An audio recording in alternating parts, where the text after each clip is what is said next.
Well, hello everybody. Welcome to a brand new episode of the Transfer Talk podcast. We hope that you are well. Plenty to talk about this week. I'm joined by Sky Sports' Pete Smith. Pete, lovely to see you. Okay, great to be here. And ESPN Sam Tighe is back. He just can't get enough. Just can't get enough. I'm glad you're back as well, back in the hot seat. Thanks, mate. Good to see you. Thanks, mate. Although I do always listen when I'm not here, and I think it's better actually. But it's still great to be back. But yeah, I do enjoy listening to the podcast when Dharmesh is in the hot seat. Always does a wonderful job. Guys, brilliant to see you. Before anything else, England is still in the World Cup. I mean, it's coming home. All the omens. They'd never won a game 4-2 since 1966, and then they beat Croatia 4-2. They'd never fallen 1-0 down in a match and then come back to win until this game now against Congo, and they've done it. And it all the omens. And there's a 6. It's 2026 in 1966. I think it's coming home, Pete. Well, you've convinced me, Pete. I mean, forget the defensive crisis. There's no right back available or of any standard in the squad. Harry Kane's bailing us out. But no, sounds good. Like, it sounds like it's all on track. Yeah. Is it coming home, Sam? I mean, I've been watching France. Have you been watching France? Yeah. It looks like France are the team to beat. And as much as I'm loving the bailout from Kane, as much as I'm loving the form that Jude Bellingham is showing, it's going to take a hell of a lot more than what we've produced so far to topple a team like France. So hopefully we can keep finding that. Do you know why England are going to win the World Cup, for those of you listening there, and for Pete and for Sam? Because Thomas Tuchel is a brilliant manager. I think he showed it in the game against Congo. We were clearly getting overrun at right back. Like you say, we don't have a natural right back. Jed Spence is playing there. He's getting absolutely rinsed by their left winger. The decision, I think, in the second half to move Declan Rice into right back, bring Eze in, then put Saka and Gordon. And I was watching a manager be proactive and basically wrestle a victory. I thought it was really impressive from Tuchel. And of course, Kane is when you can get the ball at Kane's feet. He had chances. Their keeper had a worldie, and it could have been 5-6-1, guys. But we've ended up scraping through 2-1, even though we were the better team for me. Pete, the real question: are you staying up or getting up for the 1 a.m. kickoff, Mexico City? Tactics are go to bed at 7 p.m. My son, who's 14, also, I'm trying to wangle this with his mother at the moment because he's got school the next day. Go to bed at 7 p.m. Get our heads down. 6 hours till 1 a.m. Get up, couple of minutes to 1. Go down, watch the game 1 till 3, back to bed, up again at 7. He's got a full night's kip there with them, with the match in between. So that's what I'm doing. You staying up or watching in the morning? Yeah, no, I think that sounds like a good idea. Yeah, I've had some offers to go out and stay out, but I think it's quite it's a big ask on a Sunday night. Well, but we're all going to show our age here. Aren't we? That's right. You staying up? You powering through, Sam? I'm going to try, but if there's any whiff of a lightning delay in the build-up, I am off to bed, mate, and I will see you in the morning. Fair enough. You definitely don't need that. Do you know, back in the day, if we'd recorded this podcast 10 years ago, we'd all be like, staying up, obviously. Absolutely. Going for it. But times have changed. Unfortunately, we're all just getting closer to that. Let's get my slippers on and a cup of hot milk. Anyway, let's get into the transfers, shall we? Plenty to talk about, as well as transfers. I mean, there's managerial situations to talk about. Oliver Glasner going in at Nottingham Forest is big news. I mean, done well, haven't they? Getting in, Pete. Yeah, how long do you reckon he'll be there for? Well, that's the 3-4 months. No, it's interesting. This time last summer, obviously, Crystal Palace were wrangling with Nottingham Forest about who's going to be in the Europa League, who's going to be in the Conference League, and ironically now Glasner goes there after winning the Conference League with Palace. So much storylines and narrative around this one. I'm pleased Glasner's staying in the Premier League because I think he's a fantastic manager. I think he's really entertaining in press conferences when he speaks to us. So it's good to see him there. And obviously he sees potential in that Forest squad and in that club generally about lifting them up from where they finished last season up into the higher reaches of the Premier League. So it'll be interesting from a sort of a perspective of watching him and how he goes about applying himself there. But I say Marinakis doesn't give you much time to impress there. No, I mean, I think Forest has done well getting him. Yes, this is a good get. Really good. Glasner has been spectacular, really, all things considered in the Premier League. A big loss for Palace, no doubt about it. So it's a big get for Nottingham Forest. And I think we can make an inference here, which is that Forest have offered him a decent-sized war chest here. You know, obviously Elliot Anderson costing £116 million is going to be part of that, but this would suggest that is going to be fully reinvested in quality. Now, Forest already have a very big squad. They've they've been roughly addicted to buying players over the last 3 years, to be honest. So it's not like they need to add 10 players, but this might give them an opportunity to add 3 really, really good ones. And I'm sure that got Glasner's brain ticking, right? You could take this team, all right, you've lost Anderson, but you've got some really good players there. Murillo signed a new contract towards the end of the season. Sangare in midfield is excellent. They've got Chris Wood up front. They've got about 10 wingers to choose from, including Callum Hudson-Odoi. So there's a lot to work with here. And if you add 2 or 3 really good players, what could they achieve? Yeah, it's an interesting one. And we're talking of Arbeloa at Fulham. You've got Maresca in at City. You've got Alonso in at Chelsea. Iraola at Liverpool. Lots of managerial changes this summer. And it all adds together to make it an interesting Premier League season with regard to new faces in the dugouts at different clubs and so on. And and from a broadcaster's point of view, making sure we remember who's at which club, because they've all moved from one. Can be tough, can't it? Yeah. It is. It really is difficult. Right, let's get into the transfers then. And I'm afraid there's only one place to start, and that is with Tottenham Hotspur, who is a Spurs fan. You listen to this, had a brilliant week. They've broken their club record for signing Matheus Fernandes for £85 million. But that club record isn't going to last very long, because they're just about to sign Sandro Tonali from Newcastle United, Sam Tighe's favourite player, for £100 million. We got pictures of him on Sky today, leaving Milan airport and heading to London to finalise the deal. Sam, look, I'm not, before I ask you directly about Tonali, great week for Spurs, considering not so long ago they were in the depths of despair, worrying about relegation. Now all of a sudden they've totally reinforced their midfield. Well, yes, there's a new look to Spurs. We can say that without a doubt. It's cost them best part of £230 million so far, but this is what the 4th and 5th signings of the summer, having addressed centre-back very proactively, and then moving into, it should be the 6th one, right? Because Martin Dubravka came in. Yeah, I mean, they've just been all over it. We've just started July and they've got half a new team. It's fantastic. So there's a lot to be excited about there. And very clearly, what Spurs have been saying towards the back end of the season, the embarrassment over how the last 2 seasons have gone, the fact that they promised it would not happen again. They were very clear that they were going to go out and they were going to spend money. They were going to change the way they operated. They were making tons of money and not spending anywhere near enough really to compete properly in terms of their wage to turnover ratio. And they vowed to change that. And they weren't lying, were they? They were not lying.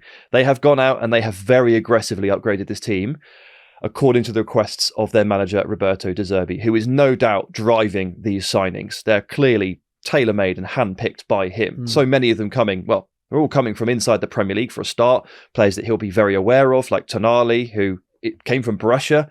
Players that he's worked with, like Van Hecke, who he coached at Brighton. Premier League proven. They are looking to step up the gears considerably here, and fast. Yeah, can I throw a little spanner in the works on this, right? Go on. I've been saying from the start, I didn't think that Tonali would end up at Tottenham. Yeah. And that's because I had a bit of inside info on this that I didn't reveal earlier. But Newcastle played Marseille in the Champions League last year.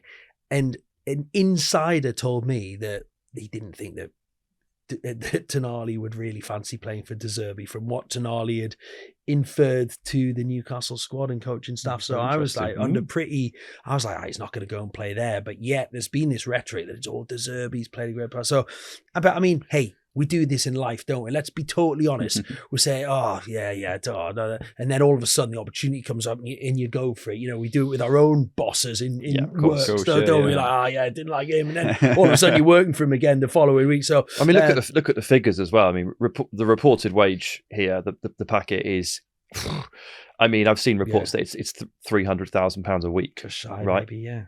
I mean, I don't care what you think of your boss. You're taking that. Are you surprised, Pete, that there was a lot of talk of obviously Elliot Anderson, where was he going to end up? And then there was this Fernandes, and there was talk of Manchester United, and then Tonali, we were talking City and Arsenal. But Spurs have actually got 2 of them. Yeah. They've got 2 of the big ones. Yeah. I mean, incredible, really, a bit of work from them. Well, I think it's even more incredible when you consider the context of last summer, when they obviously missed out on Eze, which was like the big headline one, and came back to haunt them. But also Gibbs White, they couldn't get him out of Forest. He ended up signing an extra contract there, didn't they? Wemo went to United as well when Tottenham were keen on him. So they had the succession of misses, and Semenyo then in January as well. So for them actually to go out and get these targets yes, they've thrown a lot of money at them. And maybe I think that is where they've won it really. And against Man United, suddenly talking about valuations and stepping back from Fernandes, for instance. And then, this huge sum for Tonali as well. It's obviously it swung it for them. But, I was there on the final day of the season for Tottenham when they squeaked past Everton and just stayed up in the Premier League. And the owners issued a statement soon after saying, look, we're all in, but we know that actions speak louder than words. And they've absolutely shown to those fans that they mean business. It's a step away from that sort of wheeling and dealing Daniel Levy era where it's like trying to find every deal they could, try and save every pound they could. And there was also a lot of talk back end of that season about, this is a club who ranked 9th in that Deloitte money list about revenue and money coming in. So they're one of Europe's richest clubs. But they made quite clear that previous regime was spending a lot of time and investment and money on the other activities, on the NFL games coming to the stadium, all the other things they were doing at that stadium and the brand around Tottenham. And they were saying we need to reset that and think about investing it back in this team. And they've done it, they've put their money where they said it would go. And it's encouraging for those Spurs fans who, let's not forget, were booing that ball throughout last season, were holding up protest banners. They sort of have to step back and appreciate really what they've invested so far for them. Look, they had no choice really. In a way, I feel a little bit like they backed themselves into a corner here, the board, by promising the spend. They then had to deliver, and there was no way that they were going to be able to sit there and go, oh, that sounds a bit expensive for that player. Maybe we'll wait. Maybe we'll see what that looks like in August. Because then, as the players start flying off the table and the shortlist starts to shrink, you could risk ending up with nothing or several of your top targets going, and then you end up just paying a lot of money for a player that was 4th or 5th on your list. So they have stayed true to their word, and they have aggressively pursued clearly the top names on their list. But that has come at a price still, because these are very expensive deals. Let's not beat around the bush here. It's exciting for Tottenham.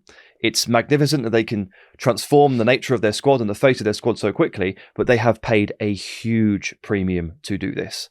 Matheus Fernandes at 85 million is a lot of money, and Tonali for a fee that will rise to £100 million is an astonishing fee. It really is. It really is. And that's not just me. I don't want to sit there and criticise Tottenham for doing something that clearly Man City have just done with Elliot Anderson. These are all huge, huge fees. So these players need to play incredibly well for the next. Is it knee-jerk for you? I don't think it's knee-jerk. I think it's a want, it's a desperation to very quickly improve, back your manager, and do so with Premier League proven players, because there's a list of players out there that can do some of the things, or a lot of the things, that Matheus Fernandes and Sandro Tonali do, that play in Europe, that will cost half of this amount of money. So Kefren Turam at Juventus, Manu Kone at Roma, Lamine Camara, who we've just seen at the World Cup for Senegal, playing at Monaco. These are players that you could turn to for 40 or 50 million pounds, and you get probably at least 75% of what these guys are giving you for half the price. But the Premier League clubs are all telling us something here, and they've been doing so for the last year or so, last summer and this summer. They are happy to pay a huge premium for a player who has already done it in the league, because then there's no questions over whether they can adapt. The only question then becomes, can they deal with the pressure of the price tag? No, I don't really have an issue. I don't think Tonali is going to struggle with a £100 million price tag. Matheus Fernandes, hopefully he doesn't, but he's a very young man, and this is a big amount of money. We will see. But look, this is the way the Premier League market is moving, and it costs double to operate here than it would elsewhere. And just despite what my insider may or may not have said to me, I mean, a lot of the quotes, Tonali's been quoted as saying that, Zerbi played a big role in his decision. And I mean, after a succession of managers who struggled at Tottenham, I guess nice for them to have a manager who, at least on the face of it, has got a lot of pull when it comes to bringing players in. He has, clearly, and even Fernandes, referenced him as well in his statements as well about coming to Tottenham. So I think there's also pressure being applied here from De Zerbi in terms of onto the board and influencing these decisions. We talk about sort of the expense of the actual deals, but finishing 17th back-to-back seasons is expensive for a team like Tottenham in terms of the brand and where you're going as a club. And it's going to cost quite a bit of money to move them back up the table, and we're seeing that now. But I think, I think De Zerbi, they're trying to keep him happy and on side. After that Everton game, he was saying, I've got 10, 11, 12 players who are basically of the standard that I need. Now when he's going to fill out the rest of the squad with other good players. So he was quite adamant that there were going to be a lot of turnover this summer. And I think we know from De Zerbi's track record, he's quite volatile. He can easily be sort of fired up and look for arguments. So I think Tottenham, they know what they've got with him in terms of the quality of manager they got. They can see how the players respect him, the performances he got out of them at the back end of last season. And I think this is placating him to some extent and giving him a shot of moving them up towards where they want to be. You've already mentioned that the NFL deal, that the concerts and stuff that they're having in the stadium, magnificent stadium with all the infrastructures there. Obviously, we know Luka Vuskovic is going to Brighton as well, £50 million. Is all of that meaning that they can just spend like this? Because there's a lot of money spent already, 230 million basically. I mean, is it much room left for spending, or have they done the lot now? Well, I think they sell a few more. Yeah, so I think it is interesting. Like, where's this money coming from? Obviously, there's this new intention, which is a step away from Daniel Levy, was quite conservative about how he wanted to spend his money. So this new intention to invest on the football side. These new squad cost rules, which were replacing PSR. So if you're not in Europe, you can spend 85% of your income. I mentioned how Tottenham are one of the top 10 clubs in Europe for 85% of the 9th best revenue in the world of football. So you've got a bit of money. It's a lot of money. Around. Exactly. And so that money's coming through. And then I think also by the time we get to deadline day, we'll see that maybe this net spend is not quite as huge as we think it looks like it might be now, because you've got players who could be going. You know, Romero, his future is far from certain, I think. Richarlison's got 1 year left on his deal. Bergvall said he wants to go. Sarr could well be leaving.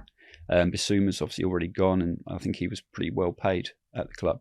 So I think you're going to see a lot of exits as well at Tottenham. I think there's still probably going to be quite a few more players coming in. I think it's going to be big summer of change. But look at Vuskovic there. That's a big fee they're getting in. Big fee for a player that has not played for Tottenham, as far as I can see. Obviously had a fantastic loan last season at Hamburg, but doesn't have a Tottenham footprint whatsoever, and cost them like £8-10 million as a 16-year-old.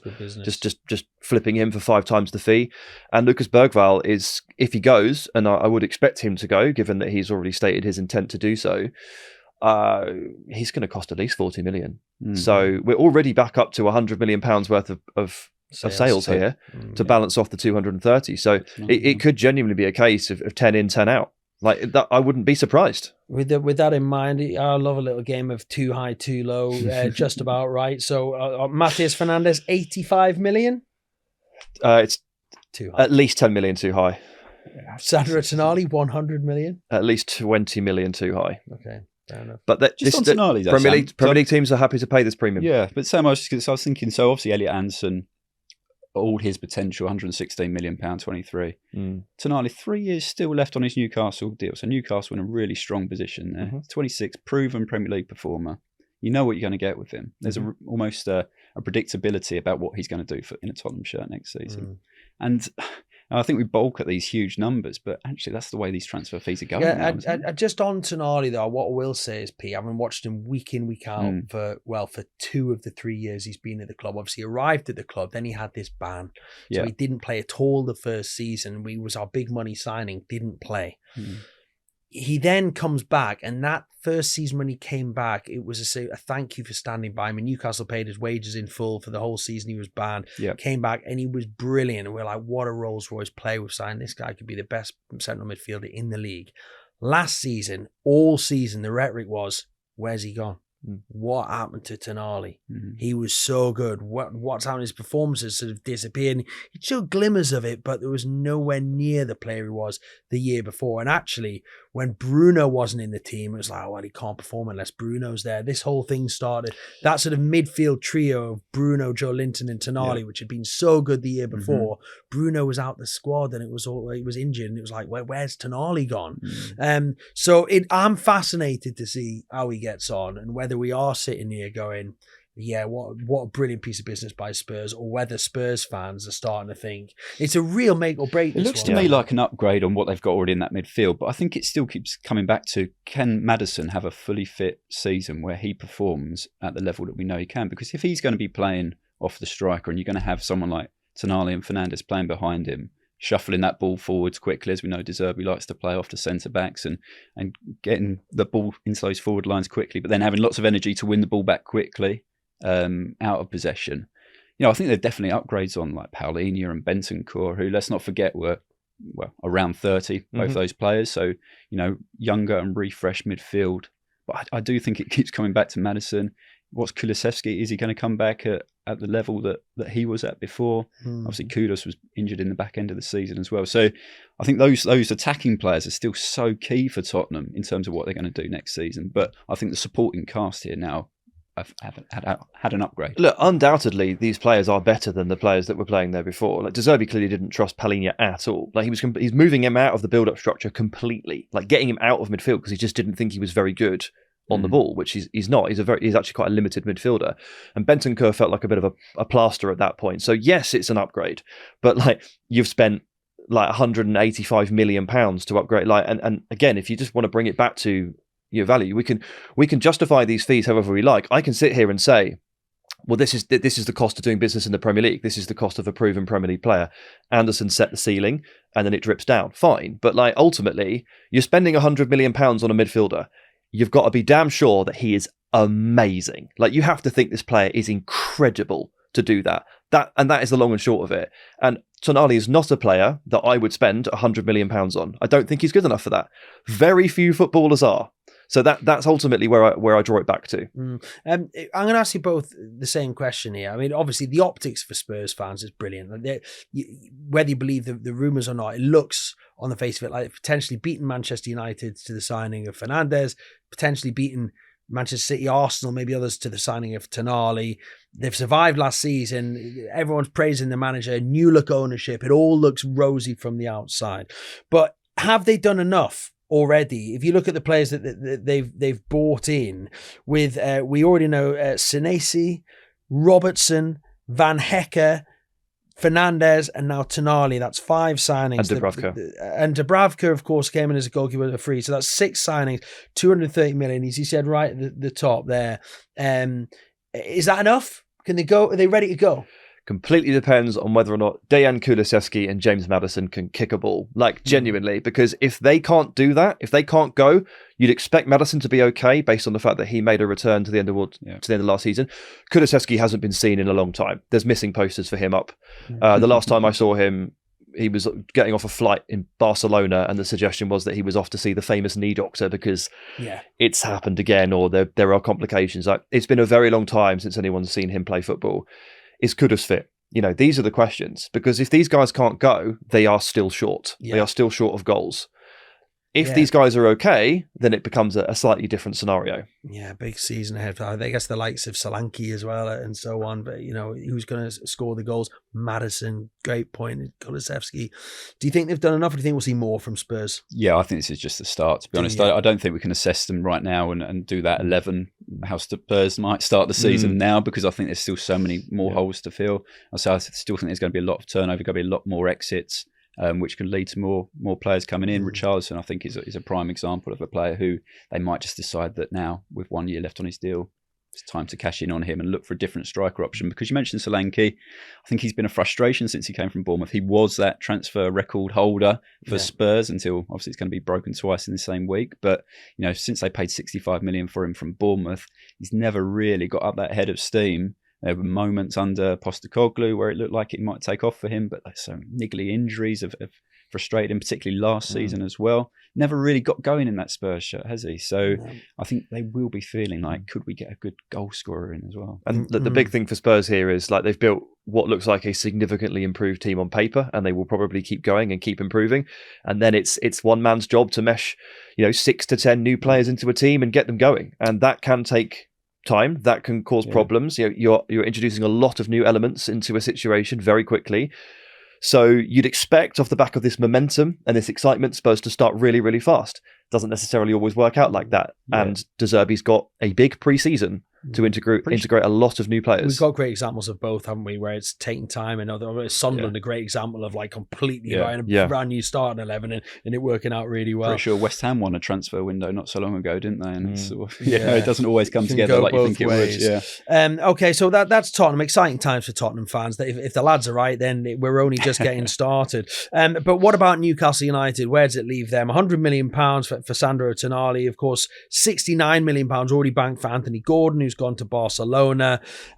Newcastle fans absolutely desperate to see this money reinvested quickly. Although I will say, on both Gordon and Tonali, fans are quite happy with the deals done, I think, as long as we see reinvestment. And I think it was timely last night that we reported on Sky Sports that already one looking to be through the door, which would be the second signing of the summer. They've also bought the young goalkeeper, but to see Bazoumana Toure from Hoffenheim, £42 million, fee agreed. Although Newcastle fans, after everything that happened with Munoz, won't be relaxed until they see him holding the shirt in front of the Gallagher end. Even then, they'll still be a bit. They'll still be nervous. So, Sam, come on. You are our expert on players from around the world. Have you seen much of Hoffenheim? And what have you made of this Bazoumana Toure? Yeah, I had a look at Toure. Spoke to a few people in Germany about him. Ultimately, £42 million. It sounds like a lot, but you've got to remember that actually it's not, because we've just been talking about 85 million and 100 million pound deals. So if you buy a player from a European club, this is roughly the price range you're going to be in. It's what, 2 million more than, no, actually be 2 million more, 5 million more than Victor Munoz was going to be. Yeah. And you look at the traits that Victor Munoz has, which is great speed, acceleration, great dribbling ability, and a real flair and excitement to his play. Basically, they have used that as a filter, gone down the list and found somebody else. Because Toure is really fun, really exciting. He's really fast. These are all prerequisites, though, for what you're going to need for Eddie Howe here. You're going to need to be able to press well. You're going to need a lot of energy. You're going to need to be fast to play winger in the Premier League. It's just you cannot not be that. And he should be a lot of fun. Whether or not the end product translates is another question. It's the same question we have for Victor Munoz. And you cannot answer that question until you've seen him set foot in the Premier League and have a crack at it. But I like him. He's good fun. In Germany, they're a bit blown away by the fee.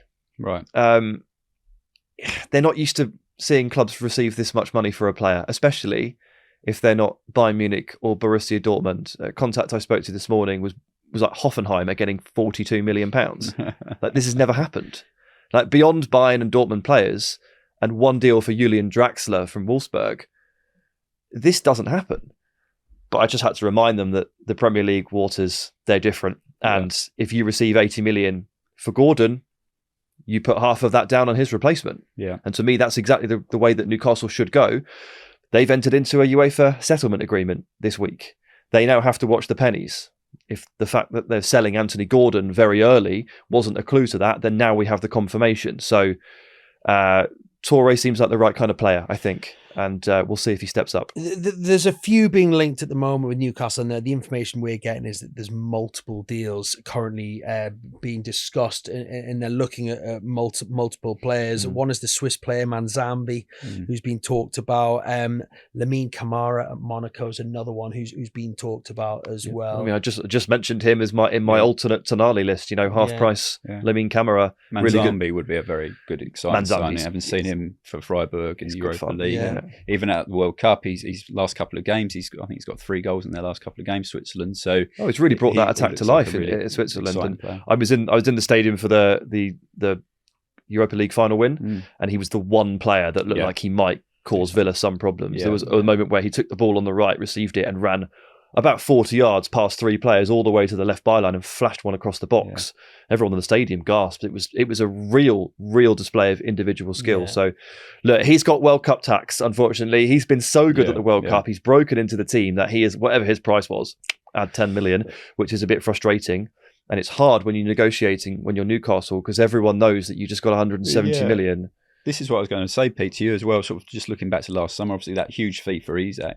And it goes on Voltemada and Wissa. And then, is it 9 Premier League goals between the two of them? Yeah. So you don't, although you get the money and you get to sign a couple of players for one player, you don't get that guarantee of that instant impact or those instant goals. And, these players that we're mentioning here, yes, they're promising young players, and yes, maybe they don't cost as much as Anthony Gordon, but when you put them all together, they do. And there's no guarantee that when they come to the Premier League, they're going to be able to replicate what those players have previously done. Alanga and Alanga and Wissa have both had really good World Cups, and they've looked incredible. And there's moments with Alanga where I literally nearly fell off my chair. He was he's finished when he was put through from Isak, and you could see that sort of when Isak played one through Alanga, and he just finished brilliant. And he thought, well, that's probably what Newcastle will plan. That's why they brought Alanga in, that understanding he's got with Isak. But Sandro. Obviously, that didn't come to fruition because Isak left, which I think would have probably thrown Elanga a little bit. He was his mate and his fellow countryman at the club. Then Isak goes, and Elanga's left going, goodness me, I've come here, designing my mate, and he's gone. Wissa came in, got injured straight away, but those two both look good in the World Cup. I mean, are they going to be like, I hate this old adage, but like new signings? And there's the James Trafford conversation is alive and ticking as well. They nearly signed Trafford last year before City invoked that clause and they got him, and then they signed Donnarumma. So will Trafford come in? But I think it's clear what's happening at Newcastle. It's sell big, buy young and promising. And if it isn't Manzambi or Camara, or that's what they're looking at. And I think fans, actually, speaking to a couple of Newcastle fans this morning, are quite relaxed at that situation. You have no choice but to do this. This is what you like, especially when you are now in a UEFA settlement agreement. You have to churn. You have to create revenue, and you have to sell players at the top of their value. Tonali is a brilliant sale for Newcastle at this price. It's a brilliant move.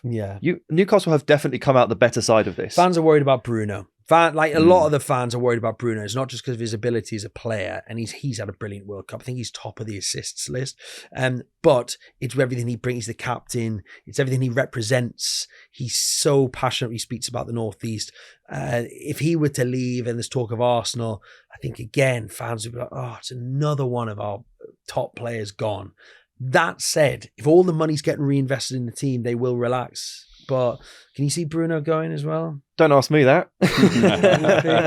Well, I think, every player's got their price, and you think that Arsenal, Premier League champions, if they're looking for that sort of creative player, they could come in and make an offer. Good. I've got to say, every player may have his price, but I don't think Bruno should have a price. I don't. I really, if I was Newcastle, there would not be a price tag on him. He'd be untouchable. I think Newcastle could turn things very quickly. Say Bruno signs a new contract and they make a big thing of it. The captain is staying, like we've seen it before at other clubs, and then they add some fresh youth into the squad. Then I think Newcastle fans will accept that. They're certainly quite happy with the Tonali and Gordon deals so far. But I think when you have so much turnover, Pete, it feels like that big transition period again for Newcastle now, like Trippier and Cher and all these players who have done well in that previous era and the cup winning team. And, they're sort of moving on, and there's been so much question marks at the back end of the season about whether he would be sticking with it and staying on.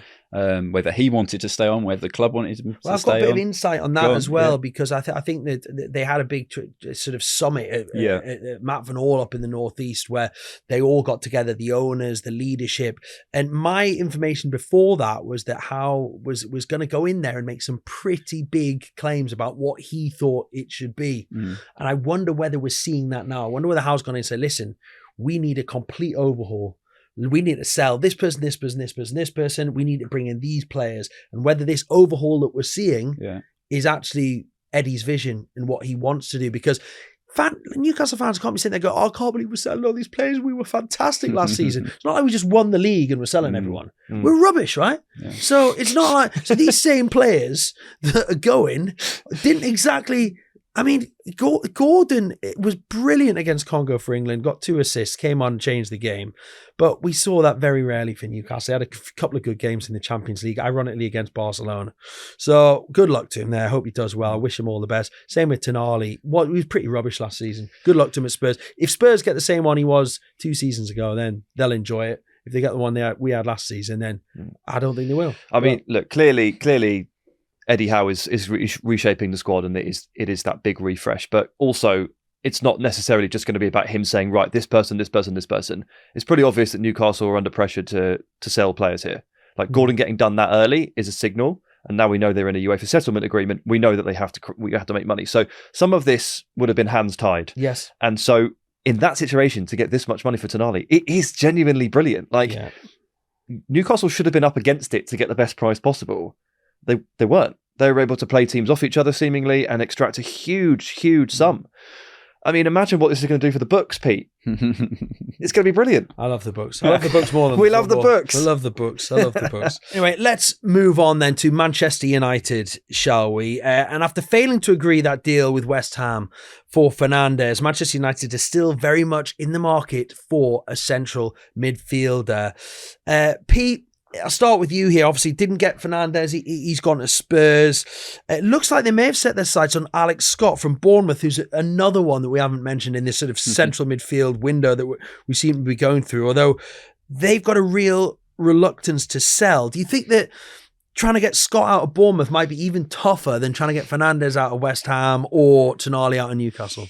Well, I think when you look at these deals, obviously it's always three parties, isn't it? The buying club, how much do they want him? The selling club, do they want to sell him? And then the player, does he want to go? And Bournemouth clearly don't want to sell Scott. They want to tie him down. I think he's got a couple of years left on his contract, but they want to keep him there a bit longer. Only 22. He's just been in that World Cup warm-up squad, wasn't he? So clearly highly rated within the game, within the industry, within the FA, about what he can do. Lovely technical central midfielder.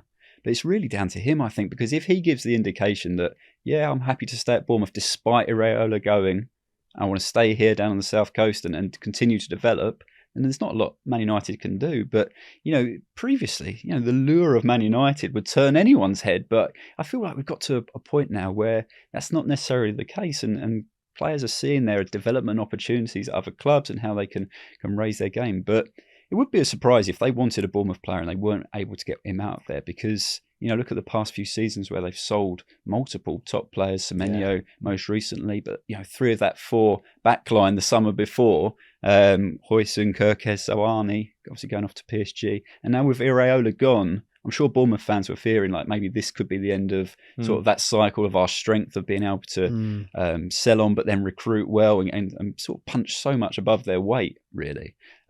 So yeah, I think it's a bit tricky position for United. And also the other thing is seeing these players go, whatever you think of the merits of Tonali or Fernandes, that pool is reducing by the day quite quickly. And, where do Man United go from here? They've previously been linked with Baleba, another South Coast central midfielder at Brighton.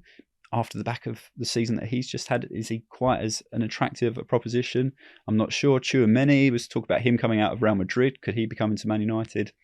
Again, not sure. So their options are reducing. Clearly, Scott, as you say, would be a player they'd like. And in previous years, Man United would go and find the best young English talent, and if they wanted them, they get them, but not necessarily. But look at the price already. Well, that's now. what I was going to say. Come on. They wouldn't spend 85 million on Fernandes at West Ham. Well, guess how much Alex Scott costs, guys? Yeah, it's going to be that. Because that Bournemouth upwards. will just be pointing to the deal, right? Like at minimum, they'll be pointing to Matheus Fernandes. They might even feel like they want to point towards Sandro Tonali. And the merits of that up for discussion, but the price for a central midfielder inside the Premier League to a top club, it's been pretty much set. And if Bournemouth are in a position of strength with multiple years of Alex Scott on his contract, and they can also turn around to him and say, look, you can lead us into Europe next season, which is really quite amazing for Bournemouth, then they don't necessarily have to sell. How much do they need another one? I mean, you're looking at it. Kobe Mainoo's there. You've got, I know Casemiro's gone. They've got Edison probably coming in from Atlanta. They definitely need another one pick. Oh, definitely. They were Bruno Fernandes play. They were short too last season. So a couple after Edison. I think so. At least one. I think so. I think you got to add in that demands of Champions League football as well, which is not something they were having to deal with last season. So, the strain, Pete, as a Newcastle fan, the strain of Champions League football, what it can do to a squad and sort of how it can sort of dull the intensity of these teams if these players are made to play over and over again, week in, week out in that sort of autumn, winter time. And I think they do. I mean, you mentioned Mainoo there. He was, still a young player, but he would be a first choice there. Casemiro gone, who was obviously partnering him. I think you've just seen the impact or the improvement of Bruno Fernandes when he moved into that number 10 role. So you don't want him coming back into those Keep two. him out, Mason Mount, again, he's not the answer in the two. He might not be the answer in the front line either, but I don't think you can look at him. Ugarte's obviously picked up this injury at the World Cup, which is going to keep him out for some time, but I think you could put big question marks on whether he was the right man. Well, I think they would have been delighted to sell him, to put it bluntly. But FIFA paying his wages, I think now. FIFA are giving them a 5 million, I think it's a 5 million settlement, which is the maximum you can get because it's a serious injury. But I mean, whatever Ugarte's wages plus amortization for the year, it will be more than 5 million. So United have really lost out here. They've lost the opportunity to sell and they probably won't cover the cost. At least it's something. But that would have been really frustrating because if they're already struggling to come to terms with the idea of spending 85 million on Matheus Fernandes, and let's assume Alex Scott is going to be in a similar ballpark, and I think that's very fair to say that, then they would have probably needed to sell Ugarte to try and help that. And there's a reason that they shopped around a bit cheaper to start with to sign Edison. It was only 36 million or so, wasn't it? Rising to 40 odd, which is a good deal, really good deal. But clearly they were worried about their ability to sign the second one, and they were feeling a bit pinched. And Ugarte sale would have done a lot for that, and it's just disappeared off the horizon. Well, So I think this is interesting. Where I mentioned earlier about Man United talking about valuation around Fernandes, and then sort of stepping away and deciding they weren't going to go into a bidding war with Spurs over him. And don't forget, last summer they spent quite a lot of money, United, in terms of fixing that attack as 60 quickly million as per they player, could more or less. Exactly for Amorim. So I think they're a little bit thinking they've got quite a few areas to fill, little slots to fill. I think left back as well is an issue for them. Do they want another striker? Can they get another striker in as well? So they're trying to think about how that money might go around and picking their battles. I think United. Crescencio, we'll see how they get on with the midfield acquisitions that you mentioned. But Crescencio Summerville's been mentioned for West Ham as well. Yeah. Obviously, more of a sort of wide player. You mentioned left back, you mentioned striker there. Do they need another winger? And what does it do to they obviously spent big on wingers with Cunha and Buemo coming in last summer. One, isn't it? Can you see Summerville going in there? Yeah, I think he's an exciting play. Probably fits into that sort of budget that they're thinking about. He's done well at the World Cup so far. Whenever you watch West Ham last season, when he would come on, he was exciting and electric, and he had a bit of a spark about him, which not many of those West Ham players did for much of last season. Yeah. So I think he has got that, but he's not sort of the superstar signing. I don't think that you sort of think of Man United making on the wings, but you're right. They signed good wingers last year as well, so maybe it's a choice of rotation. Again, they're going into Champions League football next season, so how do they manage that and rotate those players? So I think he's a good option. They just need Rashford though with that, right? Yeah, there's a few things happening here. So obviously Rashford is one. Rashford sort of suggesting earlier a couple of weeks ago that if he wasn't able to get a move abroad, he would perhaps want to see out the contract at Man United. Does feel like a bit of a spanner in the works there to a degree for everyone involved. It was a bit of a shock. And so if Rashford does end up returning, obviously best position is left wing. And then there's also this question that's lingering, I think, over Patrick Dorgu and which position he actually plays, because Carrick liked him as a winger and he was excellent in those first few games before he unfortunately got quite a serious injury. So where does his future lie? Because if Dorgu's a winger and Rashford's back, suddenly you're oversubscribed, especially because Bournemouth takes care of the right-hand side with Amad Diallo. Do you need more than 4, especially since Cunha can play there? Arguably not. You probably need a left back if Dorgu is a winger.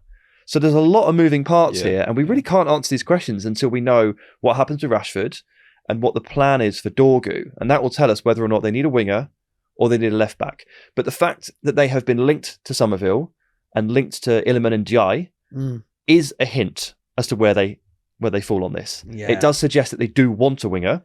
It also suggests that they can't afford to pay more than about £50 million for a winger. But they've also set, as you see, they've set their stall out on Rashford in terms of they don't want to loan him back to Barcelona again. Ideally, they would like them to buy him, but they've passed on that opportunity to sign him for 26 million, which I thought, of the back of his performances last season for Barcelona, I thought that was quite a good deal. And then when they signed Gordon for so much money, it was like, well, where does this leave Rashford then? Are they not as hot on Rashford as maybe he would have been on them? Because it looked from the outside that Rashford was very happy there. The end of season parties, I remember him laughing and joking with his Barcelona teammates. He looked very at home there. Scored a beautiful free kick in a game that won them the title. I mean, dream come true. His 2 goals at Newcastle. That performance at Newcastle in the Champions League where he scored twice, his goals are ridiculous.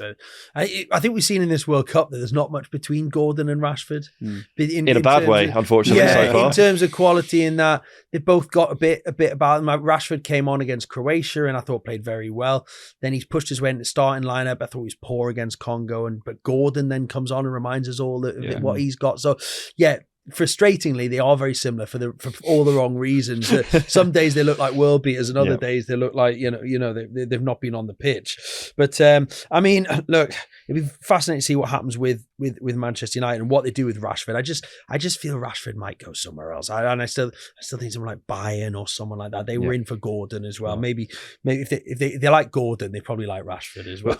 Maybe whoever this club is that's going to end up signing it, maybe they're just really they think we can really draw this out and get this price down. Because Man United, August 15, what are Man United saying on the price? If it's 26 million now, what is it on August 15 when they're staring down the barrel of paying his mega wages in full on the Champions League kicker, and he's not even a guaranteed starter like that?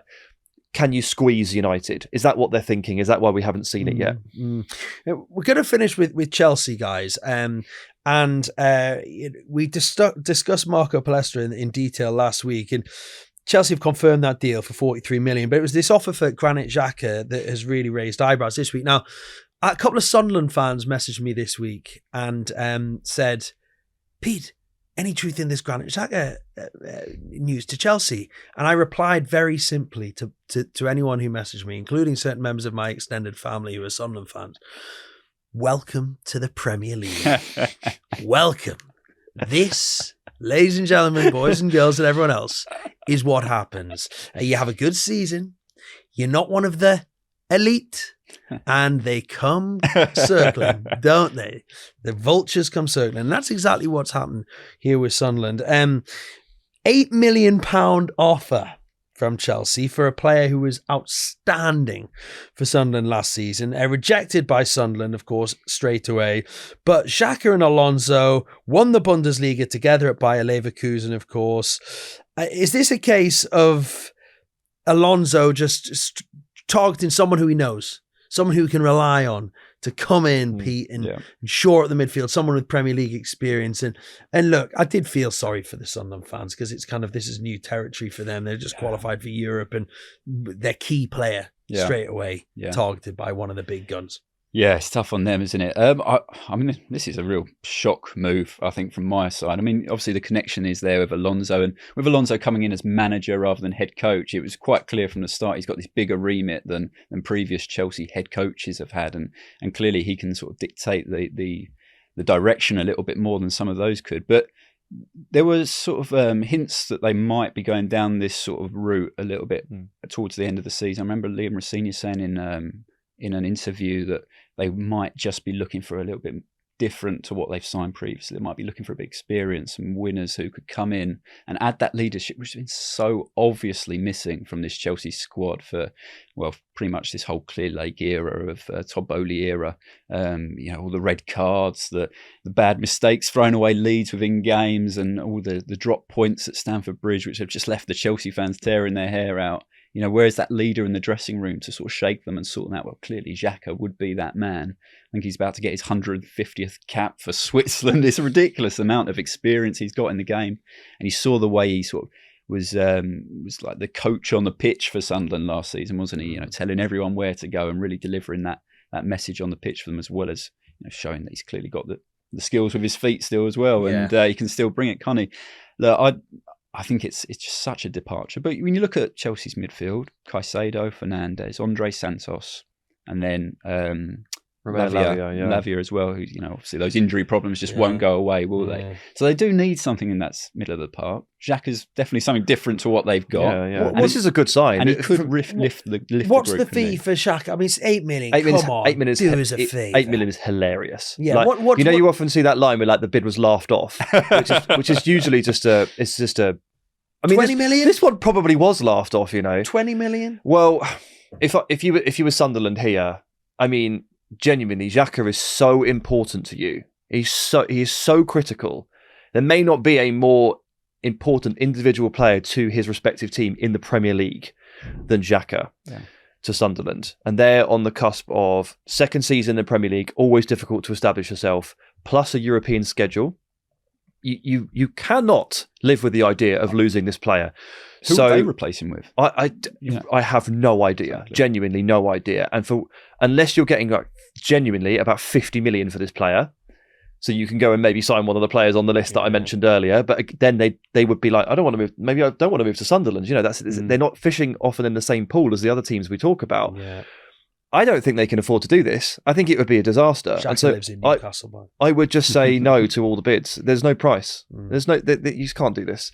It's funny you say them move to Sunderland. I'm joking. Xhaka lives in Newcastle, which he does. I think it was more he wanted to live near Fabian Schär. I think they're pals. But speaking to, I spoke to Sam Allardyce last week, and him and Kevin Keegan both made the same point that it is a lot harder to keep players up in the northeast, sadly, which is why when one like Bruno comes along and he's happy living up there, it's such a rarity. I mean, a lot of players, we're looking at Tonali, the allure of London. They want to go there, don't they? It's an unfortunate problem that Northeast clubs do suffer, and I just wonder whether that's going to affect Sunderland as well. They've not just Xhaka who's performed brilliantly, a lot of their players did, and they've gone and done it in the World Cup as well. Look at Brian Brobby. I mean, what a potential striker he looks like. But obviously we're talking about Chelsea here.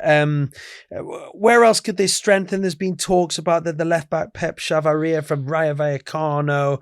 There's also talk about Crystal Palace defender Maxis Lacroix. Chelsea, can you understand the players they're targeting, Pete? Yeah, I think so. I think Lacroix would be a fantastic signing. I really like him as a player.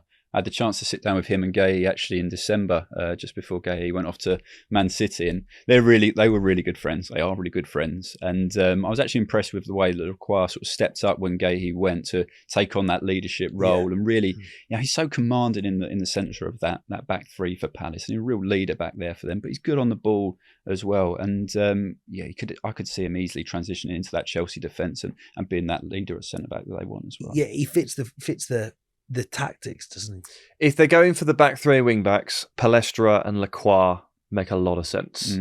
Those are the clues right now we're working off until we see pre-season and we see how they actually line up. But this is all pointing one way at the moment. So yeah, that would make sense. They've got a lot of holes to fill. They do, and they've got a lot of players to sell as well. I think a lot of players that simply need to move on at this point. They could bring in some good money for them as well. Yeah. They've got a massive squad, so they can always sell the fringe players and generate that money and go ahead and fix some of the problems. And there's some encouraging signs here, especially the age of Xhaka. This is a good thing. He's over 30. Thank God they're trying to sign someone over 30. Finally, an adult. Well, they're also we transitioned perfectly into Everton because they're letting one of the younger players go, Tyreek George, to Everton on a permanent deal. He was on loan at Everton. He's clearly done enough to impress David Moyes. Sam? Done enough in training. Must have been training. Barely played. Yeah. Yeah. He made one start, I think. It's like 200 minutes or something in the Premier League. There must be something there. Well, yeah. Must have impressed him behind closed doors. I don't know. I mean, what we do know is there was a fee attached to that loan deal. And they've decided. To renegotiate that fee. It's maybe a different, when you're in that, the Everton, we're sort of on this great sort of transition under Moyes. Maybe it just wasn't, the timing wasn't right, but he's obviously seen enough to think, actually, in what we want to do this season, he's the right man for. I mean, if you've seen a player up close and personal for 5 months and you've decided that you want to keep him around, clearly you like him. Yeah. So absolutely, the deal will make some sense. It's just about whether or not the numbers add up, and clearly that option price put into the initial loan, it was too high. Fine. But if you can renegotiate that and make a good deal out of it, then great. And on Everton, finally, Pete, Hayden Hackney, £24 million from Middlesbrough. I've seen this lad a few times for Middlesbrough. Yeah. Good, tidy little player. Yeah.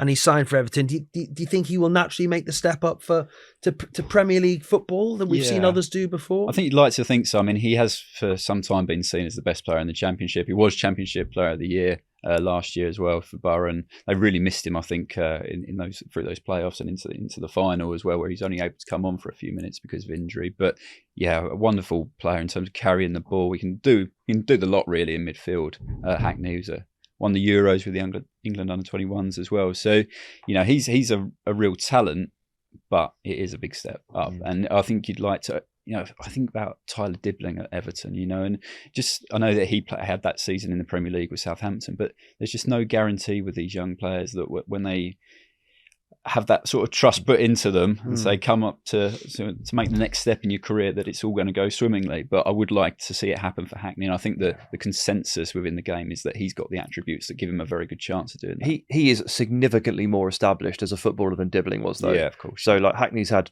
he must have had three full seasons at Championship level at least. Yeah. Worked under Carrick at Borough, was a really good deep progressor.